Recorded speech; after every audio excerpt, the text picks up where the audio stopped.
Yeah, my greater. Right about now, I'm around this freestyler for the first time in our history. Timukukwi. Mangomando mirende ndiri rough get. Dogona kungoreba unge giraffe. Zaka na fantani daf. Ngoma zangu dzandobika zipigwa nemastaff.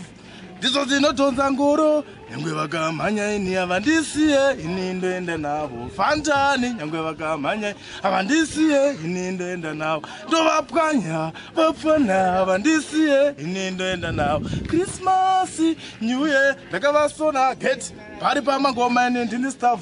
Where no do no se buna ndina uno vachabata mudumbo ndamhanya zvingungunga ndingopere zvedzungu vane vana mudumbo chengetedzai nhumbu panopasvika nhubu inofadza varungu kana nezvimumumu kana varungu donho kudonhore kwagutu vakandibata ngonzo ndavabvarura bhotso ndakudiwa pageto semaputi nenzungu ndovaita bhati nazi ndiri kuvashandira samadzibaba ndakavagara bhamba kusvika zvandaka Timukukwi ndiro gweta remangoma ndomhanya enda ndimboshoshoma ndoimba pachidenga zvigonekwa nevazhinji zvinovavherenga hona nandanotsvaga pchokakobhenga koda kutetesa nzweke patenoimba but chinenge chitsaga ndisaleswaga vari kunditsvaga stara yangu vakuibhega ndovaita pati blessed.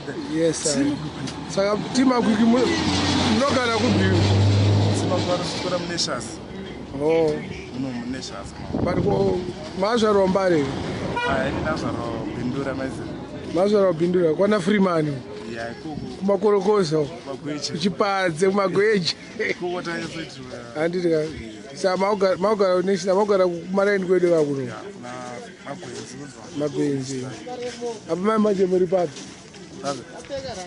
paklabu wedzera ka paklabu wedzera ndopamuri nawasingatiziva nongoti dzonge ibhola nazvo zvakadzora